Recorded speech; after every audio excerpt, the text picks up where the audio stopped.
everything is interconnected in the mission. Right. If you're involved in the arts, you're involved in affordable housing, you're involved in the protection of small businesses.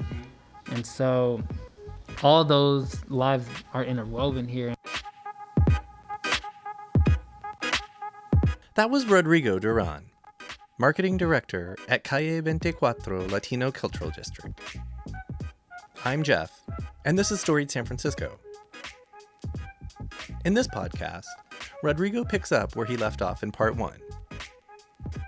He went to Horace Mann Middle School in the Mission, where he met what would end up being his lifelong friends.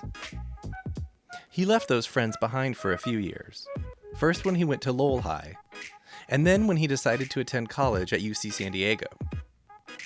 That decision was partly informed by the inspiration of his capoeira teacher, Carlos Aceituno. Through the Portuguese program in college, Rodrigo ended up spending a year in Brazil and bringing that experience back to San Francisco and his work with Carnaval. He ends this episode with some shout-outs, including one to his mentor, Carlos. Here's Rodrigo. So my parents got divorced when I was in middle school. I went to middle school here in Horace Mann. Okay. So from Chinatown, I moved, basically started going to school here on Bartlett in 23rd. Yep. And that was another culture shock because everyone was Latino there. And so I was just used to one environment. Now I'm here, great, right? I can really express myself, speak Spanish, speak English. Here's where I really met my lifelong friends. Okay. In middle school. This is like early 2000s? Yeah. Early 2000s. We were all like a very lost tribe. Just the city just didn't have any resources, and there was violence. And then as you get a little older, some of your peers died or were killed, because they got involved in gangs. And I grew up with them. I was never involved. My mom always made sure to kind of warn us, but we were always exposed to. We'd go to quinceañeras, we'd crash quinceañeras with the gang members because we were friends. Right. And then there would be the opposite gang showing up who's related to someone from the quinceañera. So we were always kind of in the mix, and it got kind of crazy. Yeah. But like the few of us that kind of like made it out, we all look back and we're really thankful that we met. Yeah. It's like 5 of us. Because after middle school, I was accepted to Lowell High School. Okay. And so then, I went all the way to Sunset. Right.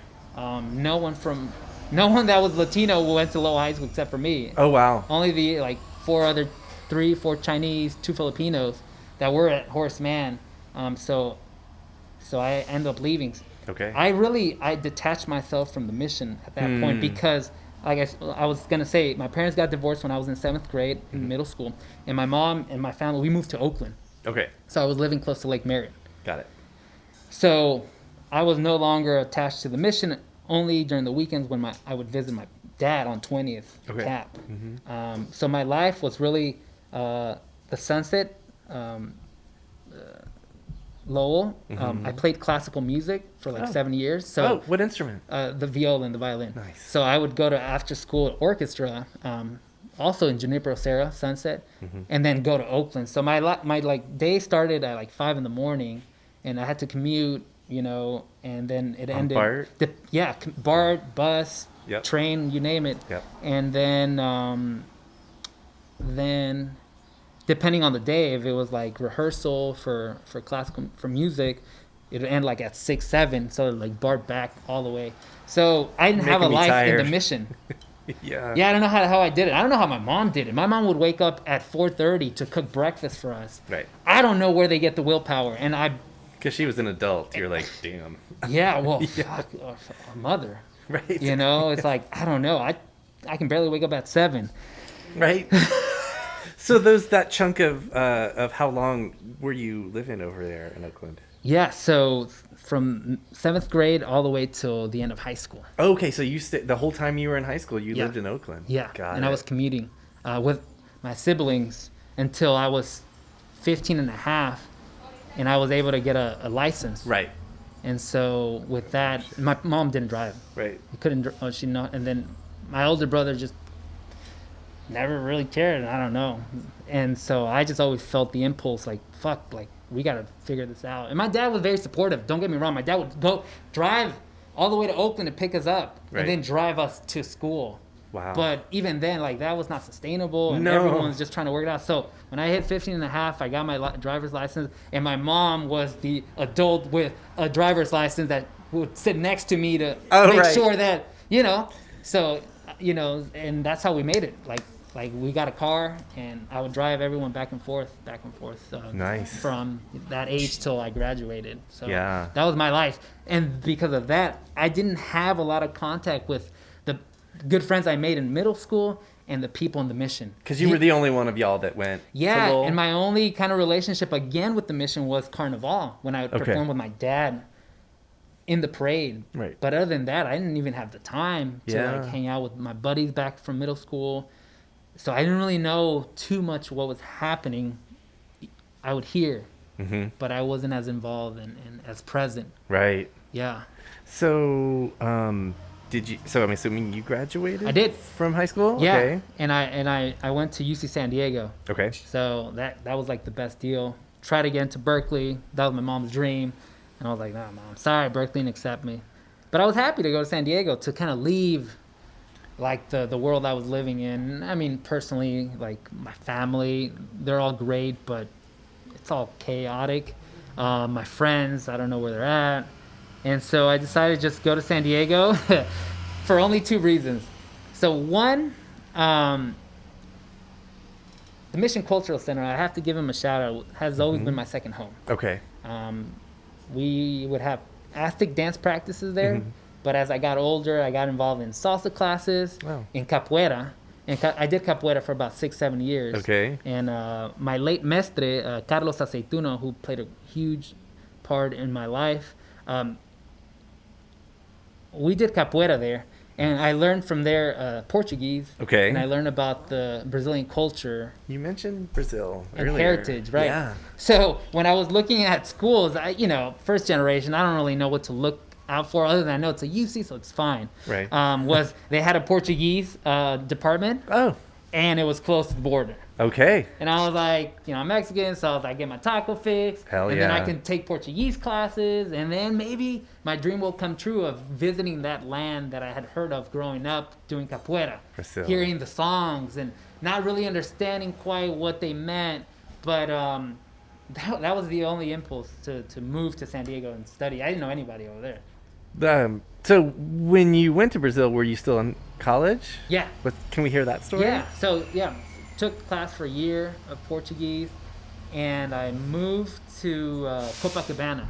Okay. And we. That's like just north of Rio. No, right? So it was in Rio. Yeah, it's part of actually, Rio. No, it's part in right next to the beach, like the affluent part of Rio. Yeah. It's Copacabana, Leblon. That's the Strip. And they have those sidewalk tiles. Beautiful. I haven't been, but I've seen pictures. Beautiful it's like sidewalk. Very unique. Well, they call it. They name. The nickname is Cidade Maravilhosa. Okay. Marvelous city. Marvelous city. They coined it themselves. Yeah.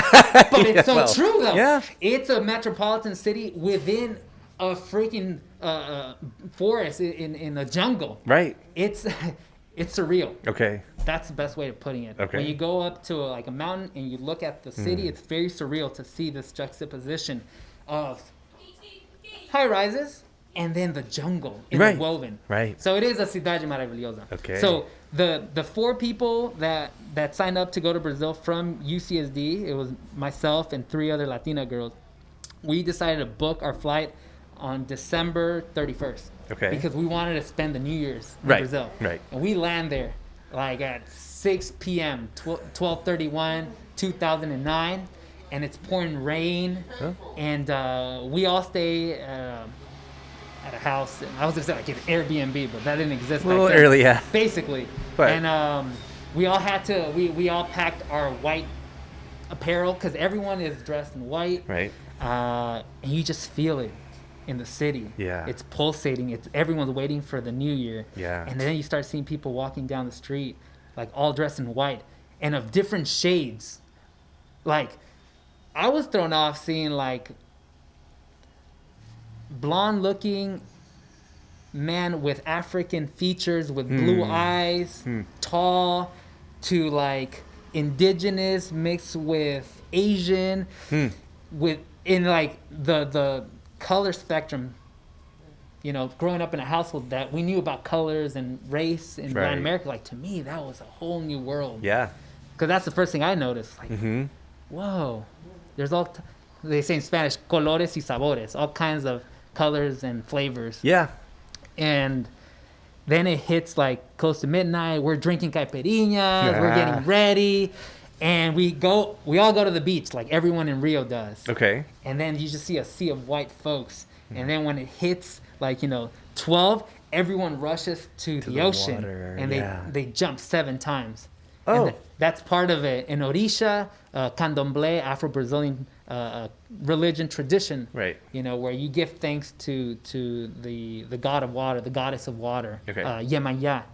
And so everyone, I'm there. I don't know really what I'm doing. I just know it's 7 hops. So we all do 7 hops. We all swim around, and we call it a beautiful New Year's Eve party. And then they have stages on the beach. So they're just playing samba, selling food, drinking out in the open, and it was spectacular. It was really amazing. It sounds so rad. I like relive it every other day. I'm just, Yeah. That was amazing. And so you were in college. You must have been like 20-ish. 20. So, like Brazil, it had a really profound impact in my life. How long did you stay there? For a year. Oh, okay. Yeah, so I was supposed to stay there for 6 months, Okay. and I decided to extend it. So, like this works. Let's do after this. 3-4 months, I was living in Copacabana, and I didn't really enjoy living there. Everyone's really affluent, nothing wrong with that, but they were just kind of stuck up. Yeah. They didn't care about. I guess I wanted the experience, like, oh, you're a foreigner, cool, let me get to know you. I did go with those expectations. I'm not gonna lie, but they're just kind of like over it because they've traveled so much and they've seen Americans. They kind of seen some Mexicans, and they're like, whatever. And they're just not the most. They weren't as warm as I wanted them to be. Then in one class, I met a gentleman, Marcos Barros, who ended up being my best man in my wedding last year.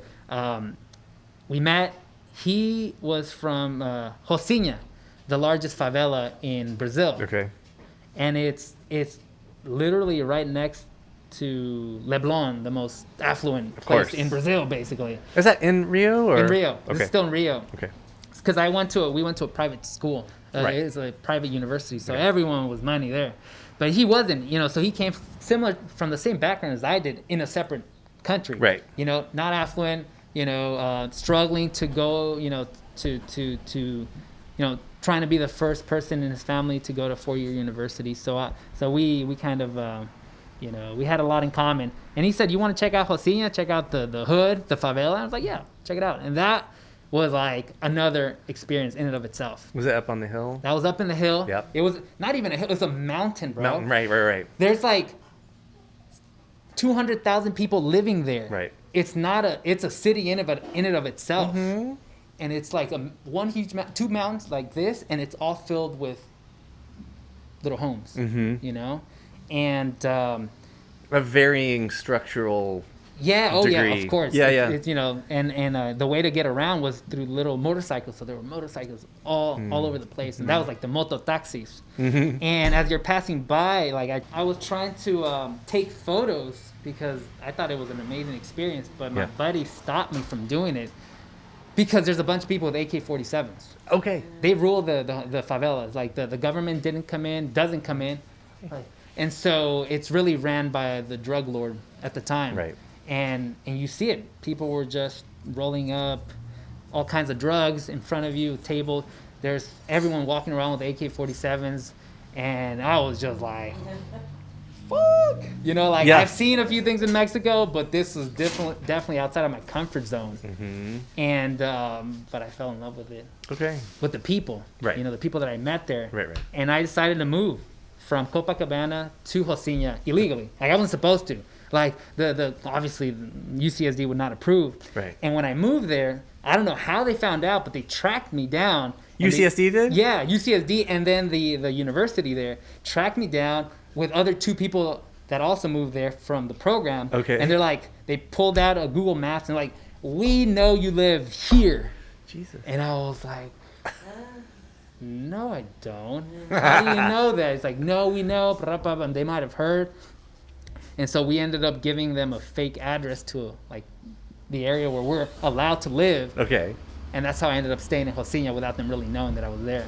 So you came like that close. That close. To get a and bus. then when I was there, we had a fabulous time, like barbecuing with folks. We'd go to like the favela parties in these huge warehouses.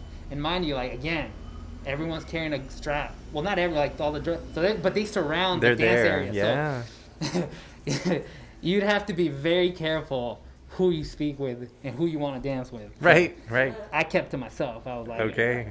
I'm adventurous, but I'm not dumb. I'm not trying to mess with that. Yeah. And those people really embraced me. The people in the favelas.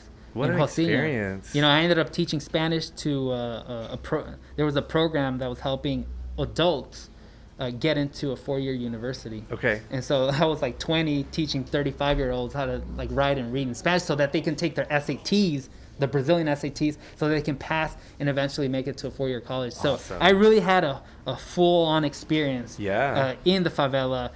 I participated in their bateria that then performed at the Rio Carnaval. Yeah. So were you already speaking fluent Portuguese? Yeah, when I was there, yeah. So teaching must have been it was fine. Yeah. But I mean, I spoke Portuñol sometimes. Oh, yeah. Spanish and Portuguese, I would get them mixed up, but they understood. They were really welcoming and understanding. But I saw Carnaval from a different lens. So going back to here and what I know about Carnaval, seeing it there, seeing how they build community around Carnaval. Mm-hmm. Just kind of gave me a new perspective on what it means to build community, what it means to, without many resources, create something beautiful. I guess I do want to eventually hear about, did you graduate, were you in San Diego when you graduated? Yeah, so I did a year, came back to San Diego and graduated my 5th year. I took 5th year. And was it ever a question of whether you would come back to San Francisco? Like, did you consider doing something else or? No, I was looking forward to coming back to San Francisco. Okay. The culture in SoCal is very different. Yes. The culture of Latinos and Mexicans in SoCal is very different, just because there isn't as much diversity within the Latino community. It's mainly Mexican, so it's beautiful, but I miss, I don't know. I was just used to seeing different backgrounds, knowing about different backgrounds, and I wanted to come back because of it. And when you got back, what did you do? What did I do? What did you do before? Get us to Calle 24. Okay, sure. Did a little bit corporate, did a little bit of tech, and then started volunteering at Carnaval San Francisco because in 2011, Carnaval was going to crash. Well, it crashed, really. It was the result of the downturn of the economy in 2008. Oh, 08, yeah. The effects of it ended up affecting Carnaval in 2011. Down the road. So they needed volunteers, Okay. and I joined, became a volunteer, and I found my home in Carnaval. Okay. Came back home, actually, full circle. Right. Right. Like the calling was always there, and went from one position to now just being the festival and parade director of Carnaval. And here at Calle, through my involvement in the mission, everything is interconnected in the mission. Right. If you're involved in the arts, you're involved in affordable housing, you're involved in the protection of small businesses. Mm-hmm. And so all those lives are interwoven here. And we understand that that we're all a web. It's a network of people. It's not just, no one's living in silos. Mm-hmm. Immigration stuff, labor. Everything, yes. Yeah. Yes, and that's what makes this city so vibrant. Everyone understands how things are interrelated and how they have an impact. I think what was happening here is this term called like we're being uprooted. Mm-hmm. So, you know, you take either an institution or people and you pull them out of this neighborhood, you know, the effects of that is like a tree, right? You pull it, uproot it, and you see how the environment around it changes. Right. And how it deteriorates because of it. And so that was happening here. Mm-hmm. So being just involved in Carnaval, doing the arts is never enough. It's not enough because you see your artists suffering. You see them being displaced. They don't have places to rehearse.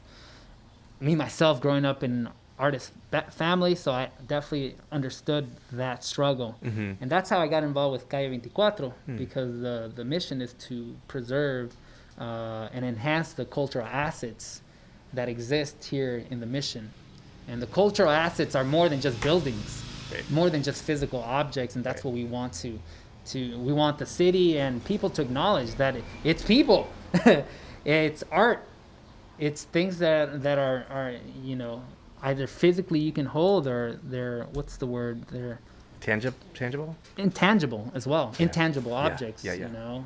It's language, it's culture, Families. and families. Mm-hmm. And so I became a volunteer for Calle 24, then jumped on their board, and I was a board member for about close to 2 years. Okay.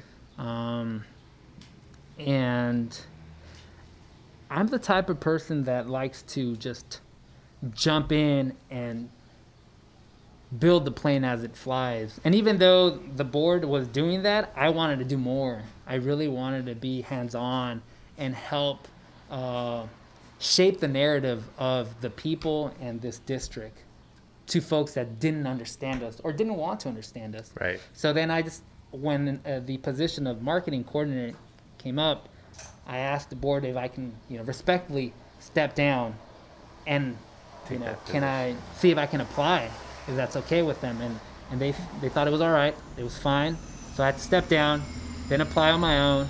And that was 2 years ago. And it's been the best decision since, because I can shape our own narrative, you know, who we are, what we value, and what's valuable. Mm-hmm. Now through our website, through social media, and through word of mouth, and the cultural events that we produce, in a way, we're helping preserve those assets. Yeah. Right on. We can't What? not talk about Real City Ambassadors. Bum, bum, bum. Speaking of full circle, that's Yeah. how this whole craziness started. Yeah, that's right. I know.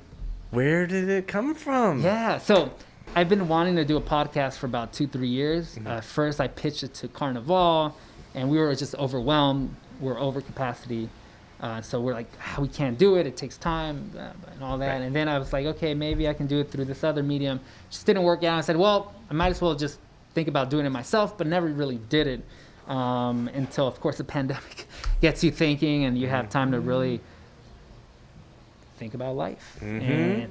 And the 4 buddies of mine that I went to middle school with, that I consider them lifelong friends, we were just once talking about, you know, the status of the city, its culture, or lack thereof right now. And we wanted our voices to be heard. And at first it was going to be something we'd all do together, but we ended up, we all live in different places right now. Right. So I said, look, I'm just going to carry the torch, and I'm going to try it. I'm going to do it. And the Real City Ambassadors started off of us, who are San Francisco natives, thinking about, you know, how we're each ambassadors to our city, no matter where we are. Mm-hmm. And we always try to uplift what makes the city so beautiful. Right. And there are so many voices, and no one podcast can cover all of them, but each one of them can help really build this canvas, Yeah. or paint this canvas with the beautiful colors of San Francisco. So I wanted to take that approach and expand it outside of even San Francisco, Mm-hmm. to the Bay Area, Mm-hmm. because as a San Franciscan, our experience is not only here, but in Oakland, in Richmond, in Vallejo, in San Jose. Our music, our upbringing, and our experiences are tied because it's so small here. Right. And it shapes who you are. It's not only your neighborhood, it's not only your city, but the San Francisco Bay Area. And so I want to encompass all those cultures and have fun. How has the experience been for you? So far, you're up to like 10? 10. So? 10. Yeah, 10. Awesome. 10 episodes, and I commend you all. It's a labor of love, and I do love it. It's been I don't think I've wrapped my head around it yet. It's cool. fresh, you know. Like I Yeah. like the episode that you talked about celebrating 49 episodes and looking back. I don't think I've had the time to do that yet, and I think Okay. it's fine. I need more episodes, but I've loved it. I've loved it from my first interview with Charlie to Rapping Forte, who's a legend in San Francisco, yes. and that has a story on its own. Yeah. To, you know, our conversation, Jeff, and then just recently, the Trims Band was a group that I've been following for 3 years, hailing from San Jose. They're a Chicano band playing alt rock, punk, post punk, so it's like out there. Yeah. But I've loved their music, and I want to just get to know who were the people behind a band. So I love it because of that, because I can also tell their stories through my lenses, and that's power. Anything else before we wrap? Shout out to my mom. Shout out to Carnaval San Francisco.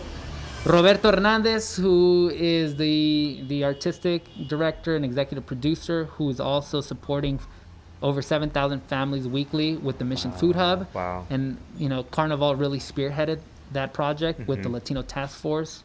You know, and I'm saying this because we're living during COVID times. Calle 24, my mama, my daddy. Carlos Aceituno. For really, and I get really teary-eyed when I talk about him, and I always want to talk about him. He was my capoeira teacher, and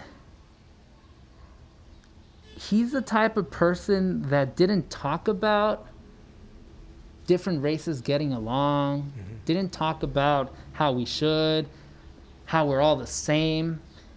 He just lived it through example. Right. And I always wish he was still alive. He died, he was like 40, man. I was in high school. Man. And that was a shock. Yeah. I'm sorry. How long ago was that? This was 2006 or 7. Okay. I apologize for not knowing. No, that's fine. To the folks who listen that are from the Mission and whose lives he touched. Yeah. Because he was in Oakland and San Francisco his whole life. And he's like the standard for me. And I want to live up to what he did in the short amount of time he lived. He was just 10 years older than me. Right. So, shout out to him.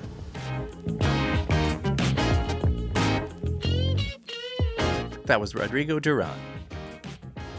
On the next episode of Storied San Francisco, we'll get to know Libby Truesdell and Brenda Buenviaje, owners of Brenda's Soul Food and Brenda's Meat and 3. Please join us for episode 44 next Tuesday. Music for Storied San Francisco is by Otis McDonald. Photography is by Michelle Kilfeather. The show is hosted and produced by me. Michelle and I have produced more than 140 episodes over the last 3 years, and you can find them all at our website, storiedsf.com. While you're there, please check out our store, where in the month of December, we're donating proceeds of all sales to Supply Hope Info, a new nonprofit helping students with distance learning. We're on Twitter, Instagram, and Facebook, where you can like, comment, and share the stuff we put out. Find our shows just about everywhere you can listen to podcasts, including most recently BFF.FM's new podcast network. Please subscribe to stay up to date on all the content we publish. We love feedback, so if you have any, our email is storiedsf@gmail.com. Thanks for listening. Stay strong, stay safe, wear a mask, and stay healthy.